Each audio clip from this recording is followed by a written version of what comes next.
Hello,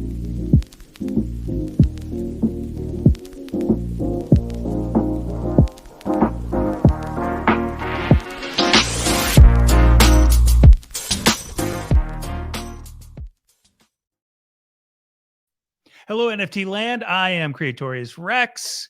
Some of you know me as Brett Kinsella, but in the metaverse, I'm Creatorius Rex. And on this show, that's what I focus on, is the metaverse, is NFTs, as you all know. And a lot of times we're here, we're talking news. Sometimes we have artists. Sometimes we have, let's say, creator, broadly defined. In fact, creators that are doing really innovative things in this space. And so I'm really excited today to have my friend, Brian Fanzo. Hey, thanks for having me. So Brian, you were already a legend to me, but you're even more of a legend now. That what have you minted, like 90 days in a row or something like that? It was day 74. Today's day 74. 74 days in a row. Okay, so we should go through your backstory, but let's start with the top line story. Is that, I don't know, was it 4 months ago now? You decided that you had this idea around NFTs. Tell me about the germination of that and give people a quick rundown of what you're accomplishing. Yeah, sure. Yeah. So, having the creator coin kind of like opened my, eyes to this idea of like, the rising tide lifts all ships, and how do you kind of, facilitate this like community growth. And I've been a content creator, in many different formats. I've had 5 different podcasts, did a lot in the live video space. And for me, like the more I got into NFTs, and I've always been a massive fan of blockchain, but I was never really an advocate for cryptocurrency being the first use case for the blockchain. Like I was so like, there's like a keynote clip from like 2014. I was like, please, for the love of everything, don't let crypto be the first use case. And of course, completely did not come to fruition. And it was mostly just because of that, financial aspect, and just so many of that kind of hurts that early adoption phase. And, for me, as I, looked at the different projects and started to get more involved, like I started to socialize things a little bit more. And it was like through that moment of like, I can't really bring in a lot of the audience that I want without them having that barrier entry of financial obligation in many aspects. Right. And so for me, it was like, if I'm going to go all in, I need to create something of value. And, I had some podcasts that were very successful, but nothing that, was topping the charts, but it was making lots of money for sponsorships and such. And I was like, you know what, if I do something, I'm gonna have to do something pretty frequent, because we know the rate of change in this space is, unmatched. And so we came up with the idea of launching a daily podcast. And I will say, even like the concept, I like laughed. I diagnosed ADHD, and I was like, I haven't been able to deliver like my weekly podcast didn't even have a time that it dropped, because I couldn't, like, I was like, it'll be every Tuesday, but I'm not sure what time it do. Like, that's how like lack of consistency I've been driven. But I was like, okay, I'm going to do that. And then like in that same breath, I was like, well, I can't like, commit to this part of like a daily podcast if I don't give people something daily to follow along with on this journey. And I was like, well, what if I minted or bought a mint NFT every single day for a year? And I held on to all of them, and I sold them all at the end of the year. And it was more of like, hey, you don't have to buy an NFT to get into this space. Just come along with me on the journey. And, Drew, who I was talking to, my business partners, he's like, that sounds like a crazy, like you just said, like a daily podcast is a crazy idea. Now you want to buy an NFT. And I was like, well, I can't do one or the other. Like I'm gonna have to do both if I'm gonna be committed. And yeah, we launched November 11th. So 11/11/21. And will of course bring all to conclusion on 11/11/22. And so far the rest is history. 74 straight days of the podcast, and minting an NFT every single day. And it's been more fun and more exciting and more work than I ever expected. But it's been a fun journey so far. That's amazing. I really, when I heard you talking about this, I think you told me about it pretty early, that I was like, geez, what a good idea. Because one of the things that I've observed about this space is that it's definitely a learn by doing space. You can watch all the YouTube videos you want. You can read all the Medium articles you want. Unless you go and you mint and you get in some discords, you really break down what people are talking about with roadmaps. You look at the mechanics of minting on contracts. It's really just hard to understand what the heck's going on unless you've done it. Yeah, without question. And because like no project is created equal, right? There's no like, it's not like apples to apples in any scenario, right? So like, not only do you have to do it, but you almost have to like, you have to press each use case and like, understanding like a rug pull versus a project that just didn't get momentum and the founder gave up, right? Like there's like little like differences where like you can like label them one thing, but really like what are like the nuances there? And I agree, it's definitely a a doing space, and it's also, I mean, let's just throw in different blockchains, different styles of contracts, and let alone we have to hang with the crypto market as well as looking at the different players that come into the secondary spaces. I mean, it's definitely I've always loved like kind of the rate of change as an early adopter, but this is unlike anything else. And there was part of it for me was like how cool it would be that I like a year I will have minted, in way I'll pretty much be an authority on buying a mint NFT simply by doing this process. And like we've done 9 blockchains, we've done, I would say like 14 different like genres of NFTs just in the first 74 days. So like the 9 blockchains alone is like a like it's like a mystery map of itself, because like someone will send me one that's like, this is a Matic NFT, and I'm like, oh gosh, like now I got to figure out how how are we going to make that work. But, okay, so I won't hold you to naming all 9 blockchains, but tell me some of the blockchains you've minted on. So we did Palm, which is the Matrix one, with Nifties. We've done Solana, Matic, of course, FTX, Immutable, of course, Ethereum being more popular, Polygon. Most recently, we of course we have Rally with the Rally marketplace, and then we've even done I did I think you even have to like kind of like layer in like the not only the L2s but like the secondary markets of Solana also add like a complexity, which has been a little bit interesting on that side. And then we did DraftKings. We've done the NFL marketplace as well, and then of course Autograph as well from the Tom Brady collection. So we even trying a little bit of those like on a blockchain but only available in contained marketplaces, which is a whole nother vehicle of confusion. Yeah, I hadn't realized you'd use some private marketplaces as well as public marketplaces. So you are really covering the gamut.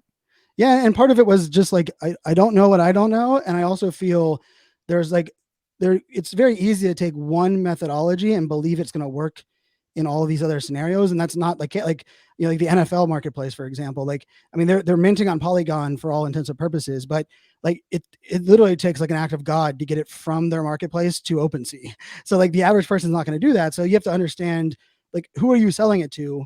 The only people you're going to sell it to is during an NFL game when the NFL is promoting it and people are landing on that website. There's no audience traffic there. None whatsoever, right? And but during the game, like I mean, I was watching this weekend, and as soon as I was watching before the Bills game, and I just watched the floor. It just and like for the last week, it's been there hasn't been one transaction, and then all of a sudden the floor price just took off on the weekend. And so yeah, trying to figure out like those nuances has been challenging, but I think it's also like it does open some other conversations that I think are important.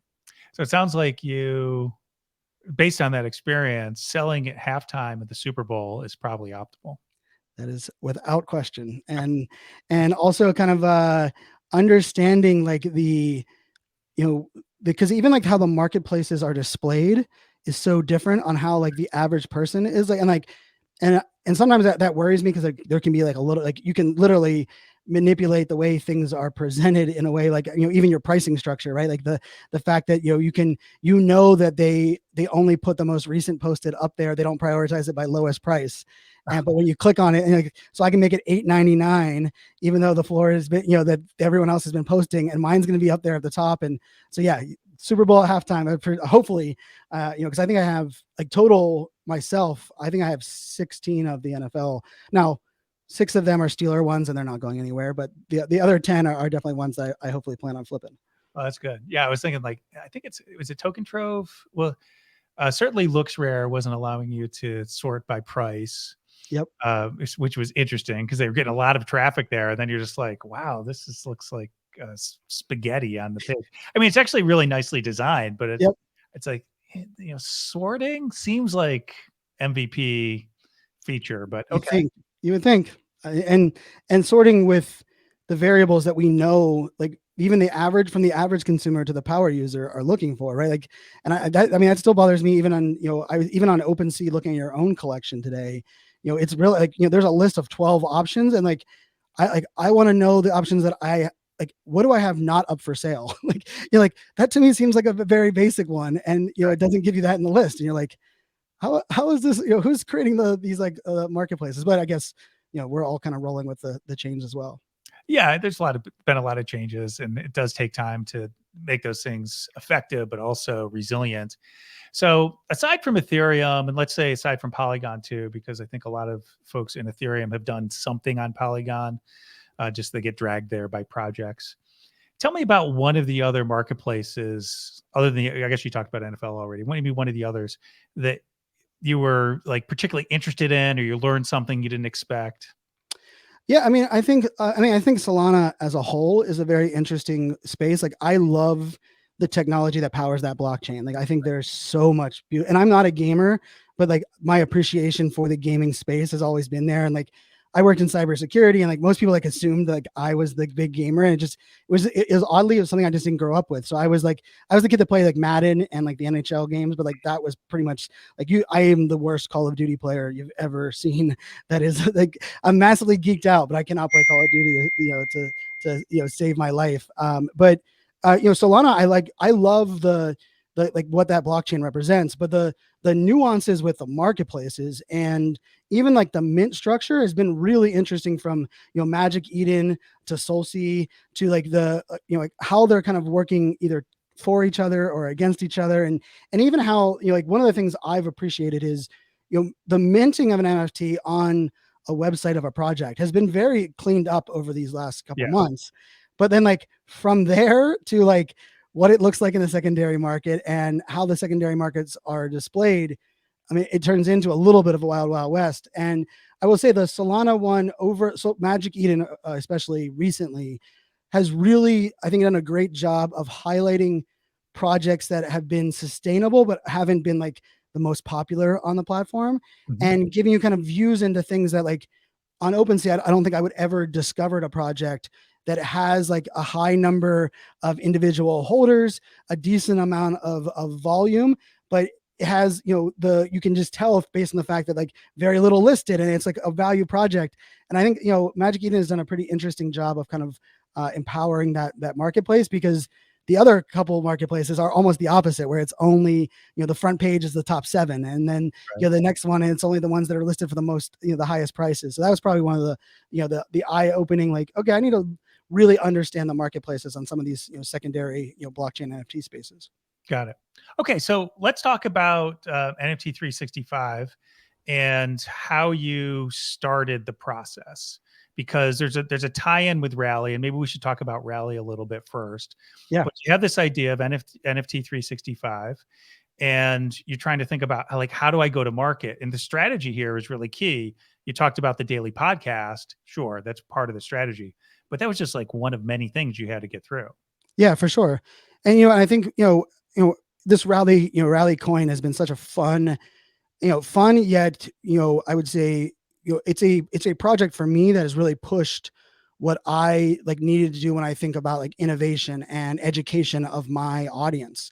And like through that education process started to come up like lots of like very similar questions on like, what do I get for holding your coin? Or why do I need, why should I hold a certain amount of coin beyond just like the price, aspect? And Utility. yeah, yeah, the true utility, right? And then when Rally was giving us kind of like the open door to mint our own NFTs, like for me, like it was almost like, well, now what? Now, like where does this all go?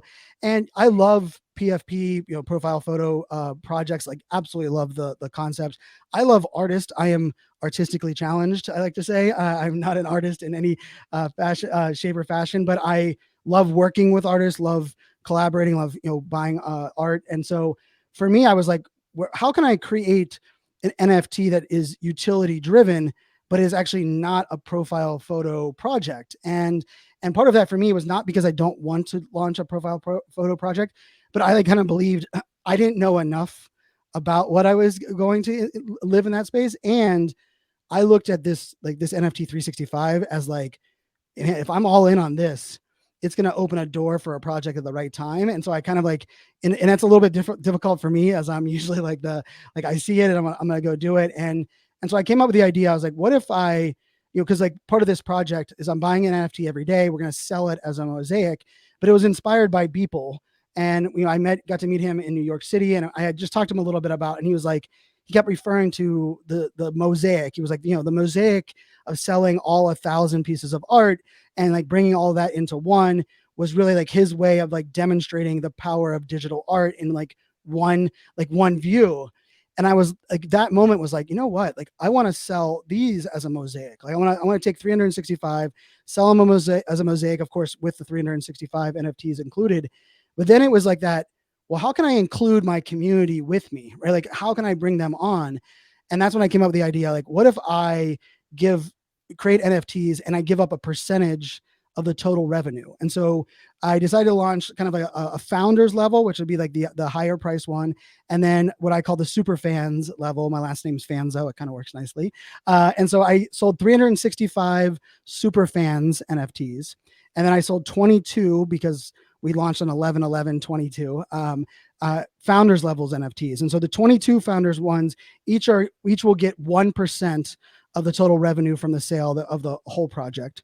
And then of the 365, they're going to divide up 30% of the total revenue. And so technically, 52% of the revenue for this whole project will be given to those that are holding the NFTs supporting our project. So it was kind of like that, like, putting the money where my mouth was like, I believe in community. I believe I'm bringing everybody along with me on the journey, and why not, use NFTs to kind of bring that to light. So will that be 52% after gas? That's a great question. And actually, you should see the smart contract aspect. And I will say, like, that aspect has been even a whole nother layer, because we've been in talks to two of the auction houses for kind of doing it there. And I didn't realize the other nuances with the auction houses and how they kind of get involved. And it's not like your traditional smart contract. So, the other, beauty of this is because they're across right now 9 blockchains. Who knows how many blockchains it'll be by the time we get to the end. So not only gas fees, but like, how do I manage the wallets when it comes to, 9 different blockchain wallets? So we have a pretty fun, shout out to Chris, our developer. I put the challenge out to him, and it's like, hey, you got a couple months to kind of iron out the details. But yeah, it'll be interesting for sure. So are you going to sell just the mosaic, or are you going to sell the mosaic plus all the individual holdings? All the individual holdings. So we'll be with the mosaic. You're going to do 365 transactions. That's correct. Wow. Or technically, it might be a transfer of wallet. That's the other piece that we had talked to someone actually on Twitter Space that from MetaMask, and they'd actually done that in the past when someone was selling an entire wallet, being able to do like a wallet transfer, which to me would be, of course, couldn't do that across all the blockchains, but that would be interesting from a. So you can transfer all the items from a wallet to another wallet. Yeah, as long as they're both like the wallets on the same chain. And I'm not technically transferring like the individual. So like technically it would be, it's in like the easiest way of it is like, I'm really just giving the seed phrase to them and they're kind of taking over the wallet that I have, but it's more of an exchange through MetaMask versus me like having to do that individually. But yeah, we're working on those details. I was like, someone might buy the entire wallet. Correct. So it would be kind of like buying a box of unopened baseball cards. Well, actually, though, it wouldn't be. No, it'd be open. A box of cards, a box of baseball cards. It's open, so you know what's in there. Yep. And the other piece of it is because we're doing the podcast every day, we're going to connect the audio from the podcast into each NFT. So that's the other piece that it would kind of a fun little dynamic. Because really, for me, I looked at it as like a time capsule of a year of NFTs from November to November. And I would argue that the nostalgia around the fact that exists will be just as valuable as what's in the bag. And I think that's also like a complex problem, because for that project, I have to think of it from, I'm holding it till November, right? This is like a project that I look at, I'm like, oh, that's a beautiful flip project. Or, in a month that utility is gonna be great, but probably people are going to dump it after. That's a project that I have to kind of stay away from. So like that's like an added nuance to this little project that I probably didn't factor in. And I did put restraints, like they have to be in the mint phase of the NFT process. So I'm not buying anything on secondary market that is not on mint day. Now I will say, like, one of the things that I learned was like, I can't be on every whitelist because I can't, right. be on all these discords. And so I was like, if I miss like a project that I research, if I'm unable to actually mint it, and I buy it on secondary market before the art reveal on that same day, like that's included. But projects that started the mint a month ago and still haven't hit 10,000, that's included, but not any that are like traditional secondary markets. So you keep mentioning projects, which makes sense because a lot of the things that I guess in some ways they're all projects, but I've been working with a lot of individual artists lately, and they're minting pieces. They're not really projects. They're very simple. There's no utility beyond the art itself, at least for now. They might do something with it in the future. So have you done any like individual art pieces or editions of artists that aren't really projects, but are just more about the artifact? So we've done 3 so far. So of the 74, we've done 3 individual. It was something that I wanted to do, right? We haven't done a lot of, like, the 2 places that I feel like I've been limited in my own knowledge. So it's been great to kind of bring on some like guests on the podcast that like, so like the traditional art space and then the gaming space are 2 ones that were like, how do I get in there? And so we did. And actually one of them on Solana that I absolutely loved, and it was like, it's straight art. And like, I mean, a big soapbox for mine is like, I want to remove the starving from the starving artist, right? And the idea that like forcing an artist to be required to add utility beyond like what their creative talent is makes 0 sense, right? It's almost like we're and that, it's no wonder like that becomes a difficulty. So it is definitely on our radar for like, kind of how we're looking at things. I will say part of it is that like barrier to entry on like the price point ends up becoming a little bit of the piece, when like there's a couple of them like, oh, I love that. I'm like 3 ETH to get in on it, where our average mint that we're buying is somewhere between, I'd say 0.09 and 2 ETH for the most part. For the mint, we minted yesterday at a project at 0.8 ETH, which is on the higher side. But that's another part of this like interesting complexity, because I want to respect the artists and the price that they're putting out there, but then I like factor that into what we're looking at for we spent a little over 35 grand so far US on the project itself. So it's definitely one of those things. But yeah, I'm definitely looking at individual art as well. Does that 35 grand, does that include gas too, or is that just it does includes gas as well? And so what percentage is gas versus? So it's like 20 some 20, I don't have the exact number. It's like 27% of the total price. That's pretty close. Yep. Precise enough. Well, you can come back to me and tell me it's 26.78%. Yeah. So I have a pitch for you. Yeah. For artists. So you're familiar with the Niftorian community. We started it up, and it's one of these things. You'll like it. It's one of those slow burn projects that you like. Well, we have yours in our collection. Oh, you have one of owl. The owl is in our collection. What do you have? It's the I'll have to pull it up. Yeah, we do have one. Okay, I didn't even know that. We that. Yep. So that was actually our first rally. When you had put it up, it was rally. Good. Yep. So we have, I'll pull. You haven't told me yet, like which wallet you want to, because I have to send you the Ethereum version. Yeah, correct. I just needed to set that up. But yeah, we did, because I love the project. So when I was looking, the baseball hat on the owl was like that like connected with me. Yeah. Oh yeah, that's what. Yeah. So we have you in there. Absolutely. Oh yeah, Joe McKendry's perfect for you. Yeah, so we have the 14 artists. So that was like the first step. We call that the Founders Collection. It's also a mint pass for something we're going to be doing later. But we just started out with this idea. We wanted to highlight 14 different artists. And so that was a fun way to do it. But one of the members of our community is an artist, and he was really thinking about this idea of like, how can we draw more attention to the starving artists, the independent artists? And I think of it as the artists that are outside the hype machine. Right. And he said, well, I've done some things in the past where we do hashtags and we all do it together. So it's like power to the people type of thing. I said, oh, that's great. Well, we'll support that. And so what we wound up doing is getting together, and it's small now. Yep. Like we've done 4 weeks. So it's just starting to pick up a little bit. The hope is that 9 months from now, after every Monday, because we do NFT Mint Monday, so that's a hashtag on Twitter, that it'll start to snowball. And this idea is that if some of these independent artists all mint on the same day, people will know to start looking for it. Yes. We run a Clubhouse show every Monday night now, where we feature one of the artists and we sort of talk about their mint. A couple of weeks in a row now, we've had people mint live while we're nice while we're doing it.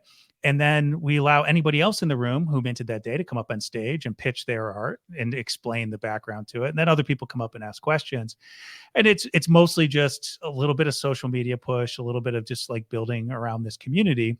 But the good thing about that is, like any Monday, you're going to have new stuff, and it's going to immediately be on a secondary market because most of them are minting directly to Right.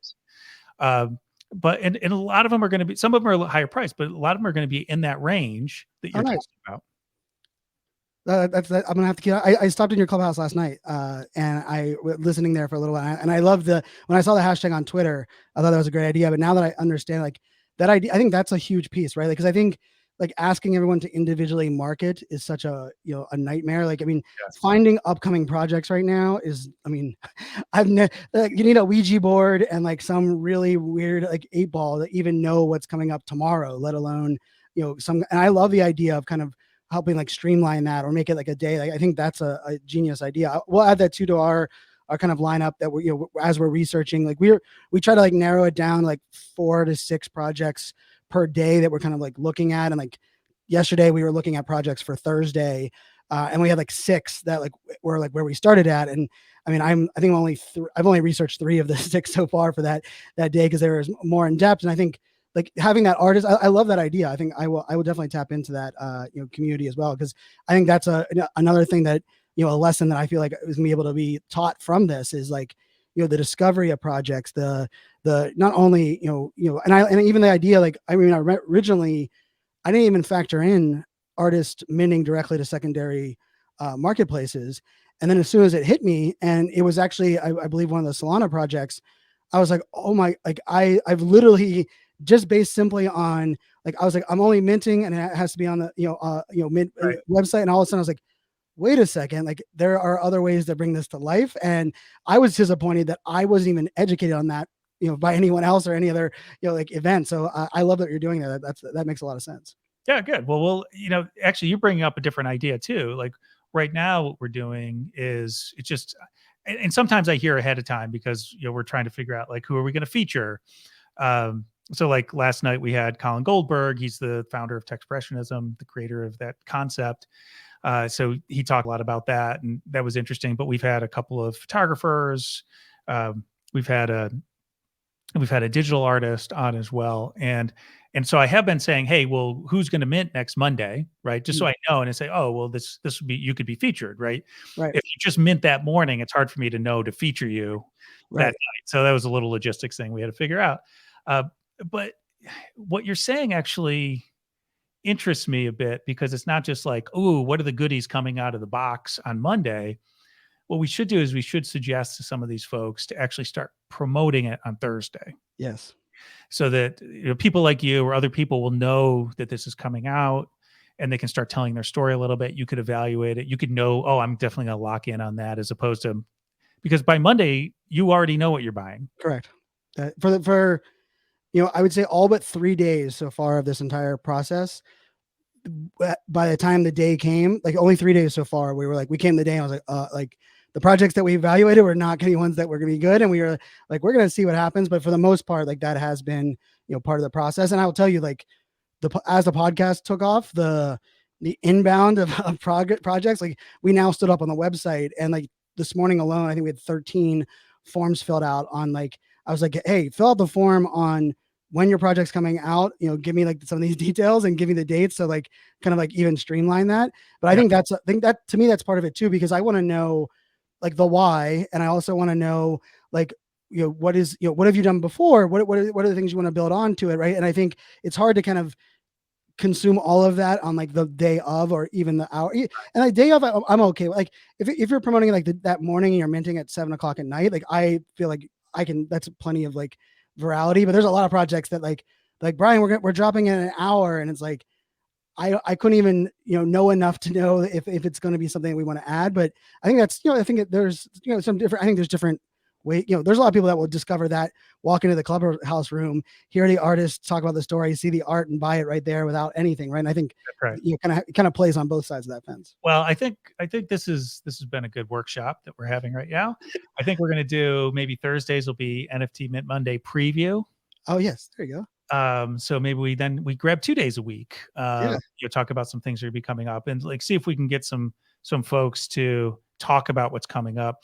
Tommy Mintz, who first came up with the idea, he's actually he's a photography professor at a college, and he's an active art photographer himself. And he was one of the things he said was, "I don't know what to do about this fact that I can mint anytime."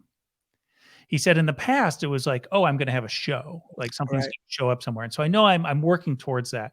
And he said it became problematic for me because I'd take a picture, I'd run it through my algorithm because he does this algorithmic photography, which is really interesting.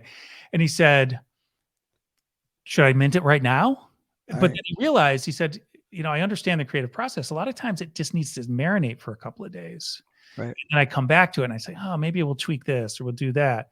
And so he said, just giving himself a deadline. So he knew he was going to put it out there, but not having it be like, well, maybe I do it today. He says has really improved, he thinks, what he's minting. That makes a lot of sense. I think it's that whole like, give me a whiteboard and tell me to brainstorm. I'm gonna stare at it for an hour, right? Give me like a line down the middle and like 2 topics, and I can brainstorm like a champ, right? I think that's part of the whole NFT game of like, timing is such a like that's one of the weirdest, I think, dynamics of this whole space, because it's not just timing one variable. I mean, everything from time of the day to the time of the month with crypto and other factors, let alone you're going to have gas wars and some of the things that exist on that space, or let alone like even the discovery mechanisms. I mean, we are way lacking the discovery. That's why I love I was a big Twitter chat fan, and I hosted a bunch of Twitter chats for many years, like one every Monday for 7 years. And it was every Monday at 3 p.m. Eastern time. We talked social business. It's called Social Business Hour. And for me, it like simplified Twitter for so many people, because they're like, Right. so you get on Twitter anytime and get real time information. Like, it's just too much. And I was like, well, just show up at Mondays at 3. And that was like kind of how we locked it in. And like eventually every week, our hashtag was trending on Twitter worldwide. And it became, we ended up having Tony Robbins on the show based on like this simple, Twitter chat. And I like that idea of like kind of molding it around a day and kind of allowing artists to kind of see that as like a container. But I do think there's also even like what is the ramp up towards that? Like, what are some of the things that you should probably try to check off, along the way? Like even supporting other creators the Monday before, right? Like going into there and being like champion, knowing that you're the upcoming Monday, like those kind of things I think are really valuable in this space. Yeah, no, I think that's a great idea. I like that we're doing this. Okay, so just any artists who are listening right now who are paying attention to this, I would say just go to our Discord. There's a channel in there, NFT Mint Monday, and I'm going to say, put your stuff in there by Thursday. That'll be a good way for us to know who we're going to put on the show on Monday nights.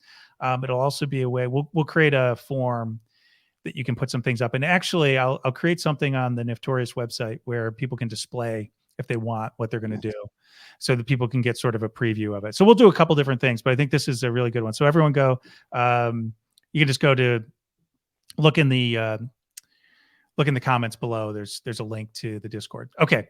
So what everybody's going to want to know from you, Fanzo. So you've bought a lot. And I think I was listening to your podcast the other day, and I think you've got hundreds now between your own personal bag you've got more than 100 between your own personal bag and the project bag. So you've bought a lot of NFTs. 433 is what I'm looking at right 433. 433 total. And so that's between the two. Now, are you only buying one per day for the project? Yes, one per day. But sometimes you're buying maybe others for your own personal account. Or something yep. like that. Yeah, and the way I'm doing, if it's a project that I'm gonna buy for my personal bag as well, if we mint 3, on that day, the lowest number, the first one that enters the wallet is always for the project. But yeah, there's multiple ones where I've decided to mint some myself personally, as well, on top of the one for the project. Okay, so 433, that's a lot. I think a lot of people who are in this space haven't done that many. How do you decide what to mint? It's really, for the project, I have 2 different like versions from project to my own personal bag, just, from the fact that, for the project, especially, it's long-term hold. It's like, the first question I had to ask is like, do I believe this project will be around in November? Like, I mean, as wild as that sounds, we created like this little, it's like a trust matrix is what I refer to it. It's very similar to what I did as a speaker when, events would come to me and like some would have my full budget to speak, others would ask me to speak for free. And I think the traditional speaker was like, I only speak for fee. And what I came back is like, I don't ever speak for free, but sometimes I speak for no fee, because if the event had like a list of like if it was, if I was sharing the stage with somebody, a speaker that I never shared the stage with, and it would be good for marketing. And, if the event had an audience that had never heard of me before. And so I kind of took that approach to NFTs. And so we go kind of through that metrics of like, okay, if the founders are doxed, like what can I learn about the founders? If they ever run a startup, or are they, what are their space in? And then we kind of go down that line, like from like utility to even from the standpoint of like one of the criteria that I really like to focus on is not only like diversity in race and diversity in sex, but also diversity in utility. And like we broke it down now, like I call it implied or projected utility. And part of that is like, what do I believe that they're currently capable of executing in utility at the moment versus like what is the shiny object that they're throwing on the roadmap because they want things to happen. And like we weigh each one of them. Like that's kind of how we do the matrix. And at the end I kind of look at what is there and try to make a decision on that side. And that's kind of how I do it for the project itself. On the flip side, on my personal bag, I've been really into projects that the rarity of the collection is not what makes it special, but it's like the connection people have to each individual piece of art, so of course utility is a big piece, but like from a PFP perspective, I love projects that say, when you Bored Apes is a great example in the bigger scheme of, the ones that have the most rare traits are not the ones that made the most money, right? The ones that, a celebrity looked at and said, that's my ape. And not like, I hate using the 1% as an example, but I like to reverse that into new projects that I'm looking at. I'm like, wow, like some of these art pieces I know represent there's someone in each one of those. And so I like to purchase those projects because I have like that, part of this, like, I feel like we're getting such an influx of new people into the space. And I think when you first get in, like, there's no greater feeling. Like, I mean, if a project has like a backwards hat, some version of pink or yellow on it, I'm pretty much buying it. Like, it's like my own, like, and even like a couple of friends that were, they checked out my wallet and they're like, why is like every NFT project that you own have like, it looks like you, it feels like you. I was like, cause I kind of like, that's kind of, yeah, it's like, yeah, I just kind of found like, even like the owl, like I told you, like I was looking at your collection on that day and and the ones that were dropped, and I was like, that's the one I want, right? Like literally it's like, there's something about that speaks. So like, that's part of like, that plays in a little bit here. And then I also am really, I'm such a data geek, like a massive data geek, that I really enjoy like studying trends and activity monitoring. And so like some projects I'll buy into simply because I want to see if I can test different theories or methodologies that I'm seeing. Like one of them I've been testing recently that's really been working is projects that mint out right away. I'm going in and buying on secondary market, usually within that first like hour that it mints out, right? So I'm buying a little bit above mint price, right. But then I'm actually flipping it just before the reveal. So I'm holding it only with between that's and I tell you what, we're making 0.2, 0.3 ETH on in 1 week we made 1.4 ETH doing that process, and it started with 2, right? I bought 2 around like 0.2 ETH, and we've kind of just flipped those in. And so like little things like that where I just want to test like that kind of like strategy and methodology. And then the question is that something that's the norm on all projects that mint out, right? Versus like, how does the art reveal? Because we've seen a lot of like, art reveal happens, we have the dip, and then you ride out of the dip a little bit, and then like, if utility and like the Discord is valuable, there's gonna be an incline. If you're still like waiting for the founders to make an announcement, you're gonna have like this real weird plateau. And then if it's a floor price focused community, heaven bid's going to drop off. And like, so like those like more macro trends, I was like, I want to look at like inside of that, like inside of like, even like the art reveal, like what about the art reveal makes it so like where it's like people really just dump their, so many NFTs for below what they bought them for. And like, to me, like, so I really love geeking out at like that level. And that's kind of what I do with my personal bag. I think if a lot of people are selling below mint, it's because there's a lot more professional NFT traders in the deal. That's correct. There's not a lot of civilians who are buying into things and then are selling at a loss. Yep. They'd rather just keep it in their bag usually. Correct. The but I and I didn't, this wasn't obvious to me. I remember watching someone on YouTube talking about this. He was like, you know what? I would rather have ETH in my bag because I need to spend it on something else tomorrow. And so, I give it a chance, but I don't give it a lot of chances. Yep. So I think that's interesting. You mentioned this idea that you have basically a matrix. So I assume it's numerical, right? So you Correct. assign some weights to it. So the numbers come down at the bottom, and that tells you what to buy. How often do you buy the thing that's not the one that comes out highest on the matrix? Not very often. But you do it. I do. So sometimes the gut overrules. Does. Or is it the backwards hat that overrules? I mean, honestly, I've been overruled just based on my empathy for a founder that, there's a couple times where I'm like, that's the third best one on that day. And I sit in a Twitter space and I listen to the founder's story. And I'm like, even if that ends up being the lesser of the three, like the fact that I can invest in them and like I have a little bit of that, like, I'm very, very heart driven in some of these decisions, which is not always the best when it's a financial component. But that's a big one for me, even to the point where I had to be very conscious of that, like that influence and like going in, like being aware of it at least, because like that is a scary aspect of this, like, the hype machine or, and I think a lot of people can see through like the overhype, but it's like that weird gray area where, just, let's face it. I mean, we're all human. We all can be manipulated. I don't care, who you are or what you're about. And then I also have once or twice someone that I look at in the space as very influential will reach out to me and like, hey, you including this project tomorrow? And I'm like, I evaluated it like below this one. And then they kind of like just pitched me on why they're excited for it, like what their value is.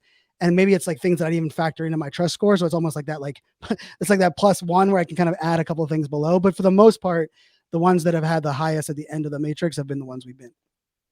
Got it. Okay. So let me ask you a different question then. When you think about what you're doing here, you have a brand and the project actually has a brand. And part of the reflection of that project brand is what's in the collection. How does that factor in? Wow, that's a great question. I love that position of that. It does factor in, right? Because I believe, every action that I take online is an action that is ultimately building, the reputation that I portray. But I also recognize that, when someone either is looking from the outside in or we're kind of evaluating, part of me I want to respect the NFT community for what it is in those moments, as much as I also want to, in a way, use my convictions and the values that I have to help drive that, right? In part of it. And I will tell you, like, there's a couple projects that were in that like gray area where I believe like the project itself could be, the success was there, like the matrix is there, but like the overall, ethos of the energy that like and what they kind of represent, it was hard for me to get behind it, right? And in a way, like I'm overruling that in a way, like where I just like, what, I understand, but I can't get behind a project that has like, sexist undertones in a way. And I understand like where you're coming from. And I'm very anti-censorship. But at the same time, like, like that's not something that I want represented in the bag. So it is a balance. And I've even a couple times minted and had people come to me afterwards and say, wow, I can't believe you minted that project because it gave them this impression. And that was a couple aha moments of like, okay, now you have to like factor that in, because a lot of people are looking at the entire collection as a whole, which that doesn't happen often with most NFTs, right? It's like, oh, you own a couple Bored Apes, like congrats, you have and then, but like for me, it's like, and I mean, we noticed this once the website launched and you can see the entire collection on one website. Now there's almost like a different, like it's a different view into something that, most NFTs aren't kind of viewed at. So something to factor in, but I like that question because it's definitely, I'm one that in my entire career, I've made decisions that were not beneficial for me financially, but were based simply on like who I am and where I'm going to go and like what I believe in. And I don't regret those decisions, but there are definitely times where I should have recognized that making the financial decision would probably would have allowed me to accomplish the things that I wanted to accomplish, in the long run. So like those kind of like balancing those two things are definitely something that, is something that weighs on me. And, and I do take a lot of that on as just something that I want to, I want to do the very best that I can do, but also I want to represent and amplify like the people that are really just great people doing great things. And Right. I take that on as, as like, great power comes great responsibility. Okay, so you don't have to tell me which NFT it is, but do you have any NFTs in your bag for the project that you wish weren't in there because Three of them, you're embarrassed? three of them are, They're toxic. yeah. Two are toxic. And one was, I mean, truthfully, it was one of the times where I just decided not to do the Matrix. It was almost like you know what, I'm gonna go with this one. It was a little bit lack of research, a little bit lack of like, I mean, I know that I remember the day, and it's not an excuse. Like, it was the day after Christmas, and it was one of those like moments of like, and there were some great projects that were out on that day, and I kind of like, I would say like a little bit mailed that in that day on that project, and every single time that NFT, like that photo pops up, it just is a reminder to me of that. So yeah, two that I have are toxic, and one that I just know that I didn't do the service that I should have for that project. How are you going to deal with that when you build the mosaic? Yeah, I haven't even got there. I'm not sure how. I mean, it's definitely something that I want to, kind of factor in, like, and actually, one of the, we have a couple, big names coming on the podcast, and one of them, was looking at the Mint 365, and he was like, man, I could get all my investors involved in this. Like the idea, this is a time capsule, but like if you mint this, and it's not a project already in my bag, but it's a project that is on our radar. He's like, if that's in there, there's no way that like our investors would want to. And it's not because like traditionally you would look out from the outside and be like, but it's something that might be a little bit polarizing in a way. And like, like even like the, uh, you know, uh, First Lady Trump, when she rolled out her NFT, right? Like there was like an element of like, hey, we're considering, we went through the metrics, but then it was like, how does that, like, what does that do on the polarization? But yeah, that's a good question on what the mosaic will. I haven't even really tackled that yet. Yeah.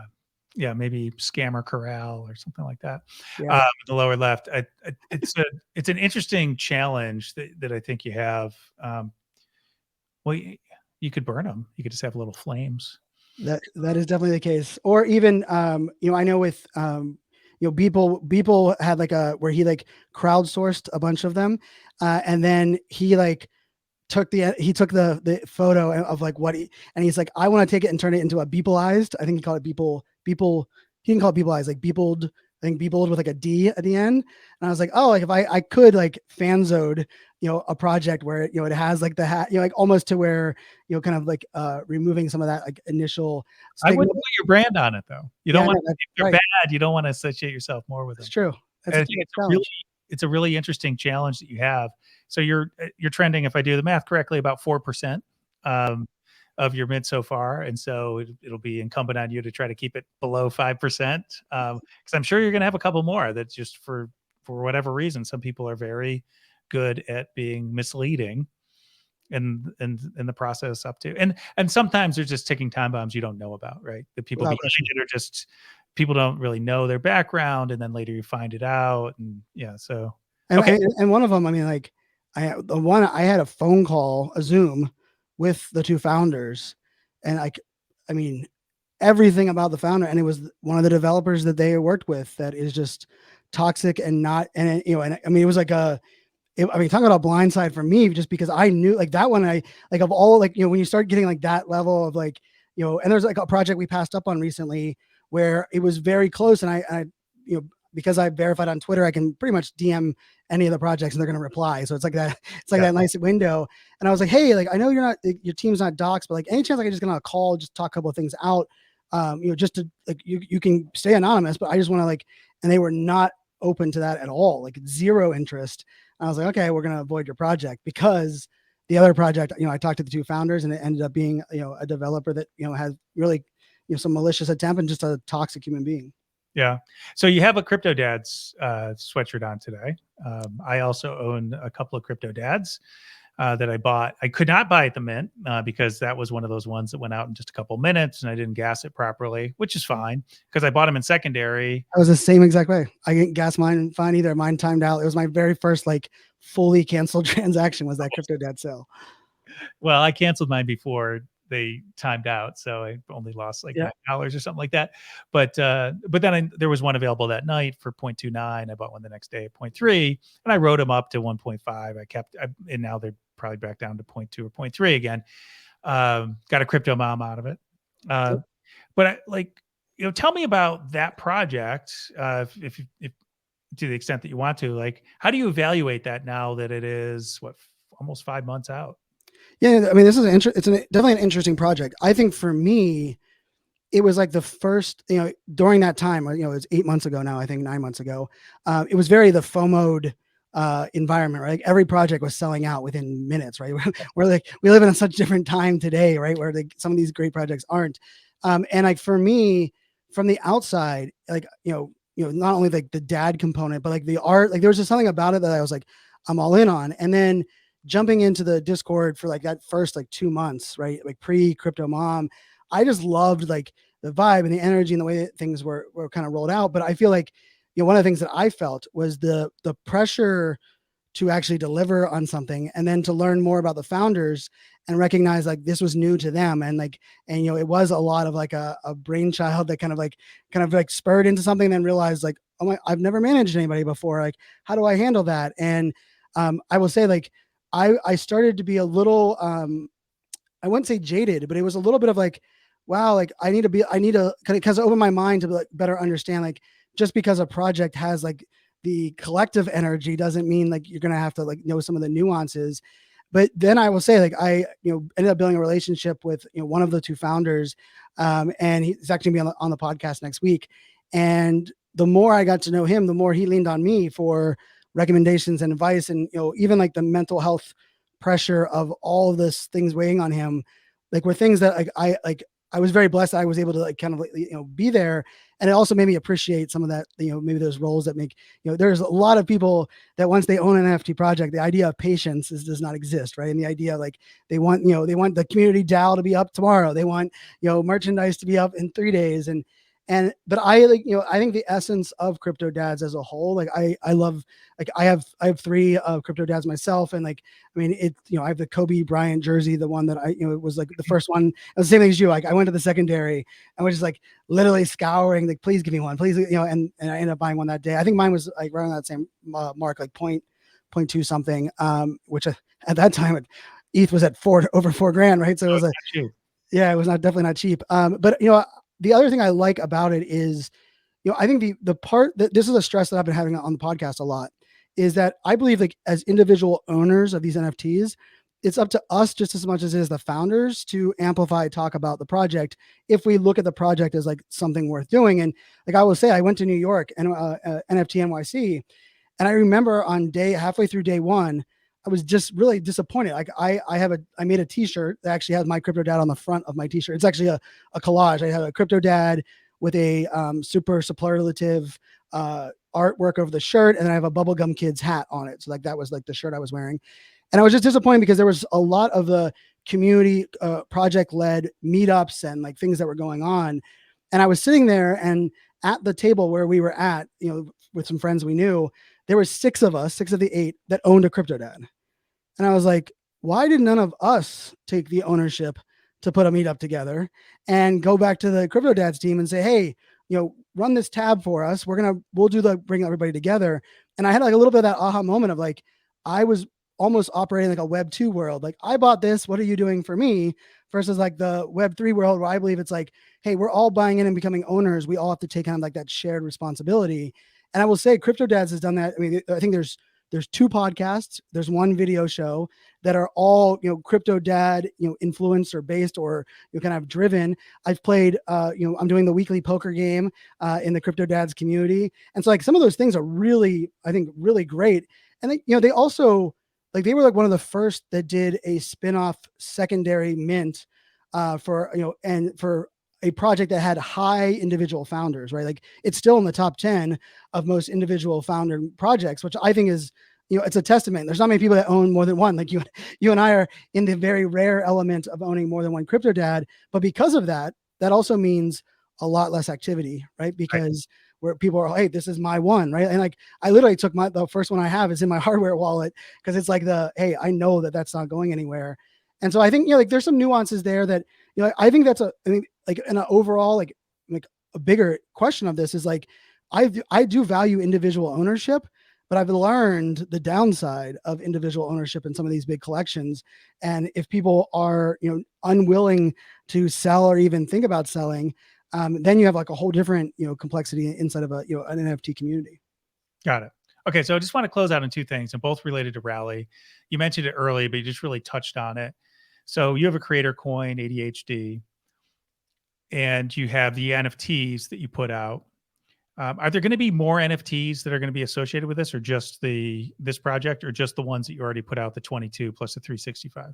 So I did drop another one. I will say like my like North Star for this last year has been the 1,000 True Fan essay by Kevin Kelly, written in 2008. It's been, I've always appreciated like that concept, but I've probably read that 30 times in the year because like I just really like I was so blessed to have great podcast community, great live streaming community. I mean I have a massive LinkedIn audience. When I post on LinkedIn I get some really great engagement, but like everything felt as though like there were super fans places and there were people that like were always my champion, but like from the outside, most people would like, I don't even know what you're doing, Brian, but I will support it. Right. And like, there's like that like energy. And so I did drop an NFT, 93 was my hockey number. So I love numbers, which I think probably people can learn from a lot of things I'm doing. So I did for the first, when we hit 1,093 supporters of ADHD coin, I airdropped to all 1,093 of them an NFT. And I call it the 1,093 True Fan NFT. And I'm going to use that as kind of like an NFT that I will gate and reward things, for the lifetime of the things that I'm doing. Right. So like for me, that's a very universal. It's outside of NFT 365. It's outside of the mint one. And like, I just love like that idea of like the True Fans one. And even now, like when I'm doing my giveaways, like actually today we have one where I'll drop the bonfire link, into my Discord, but it's only, you have to be one of my first 1,093 fans to actually, take advantage of that, of that giveaway. And it's, a little bit of that, like, taking care of those that believed me at the jump. And then I've teamed up with a project that is launching, public project called Meta Athletes. I'm now on as one of the founding partners there. It's a Major League Baseball player, Kevin Smith, who plays for the Toronto Blue Jays. And then my business partner, Drew, and I have the project, the Roger Clemens, and his sons are involved in the project, which is a really exciting one that kind of like we had planned to launch early January, and with the Discord hacks and some of the vulnerabilities that were exposed in smart contracts, we pulled back and said, hold on, let's go. Like, and there are some big name, sports, athletes that are involved in the project. And then I do plan on rolling out, this spring. I do plan on a PFP project that I've, it's been in the works for like 3 months now, 4 months. And it's something that I'm beyond excited to kind of make, kind of put out to the wild. It has a little bit to do with my daughters, a little bit to do with ADHD, because, of course that is kind of North Star. So yeah, that's where I'm at now. And I was the last part of it that we're using Rally NFTs for is I kind of came up with this idea of like, the POAP is what everyone knows of, proof of attendance protocol, but I wanted to do a proof of podcast, right? I wanted to reward those that were like my first people that listened to the first 100 listeners. And so we just actually uploaded yesterday to Rally, and we're using a Gate.io. I'm going to gate but I'm going to roll out like a proof of podcast where in a month, I'm going to do like 10 keywords. And if you're the first 100 to put those keywords into our website, you're going to download it's like a PNG overlay. And if you have all 5 of them at the end of the month, or five, kind of like Monopoly, and you have the collection of the 5 unique NFTs, you're going to be able to turn that in for free merchandise. And so like for me, that's a way of not only inspiring people to listen to the podcast right away, but it's also like, hey, this is for me, it's like a very Web3 way of saying, like, if you're listening and you take this keyword and you put it there, now you have like an NFT component that you can, share, but you can also, build up and transfer in for, something of value. So there's a lot of NFT projects out there. Very few of them have any direct tie to an affinity token, a social token. So how important is it for you to have the ADHD coin as basically another tool to drive engagement for overall what you're doing, but also specifically for your NFT projects? So, I think, the barrier to entry is always something that I kind of look at right from the standpoint of like, how do I get people in to see Web3, and how do we, and like, I look at like crypto and metaverse, and then we have creator coins and NFTs. That's like kind of like my four of like entry points in the Web3. And I will say that creator coin side, a year ago today, while we're recording this, I didn't know creator coins were a thing, right? So like level setting that side, right? And I got awarded the coin in March. We kind of rolled it out the end of March and April.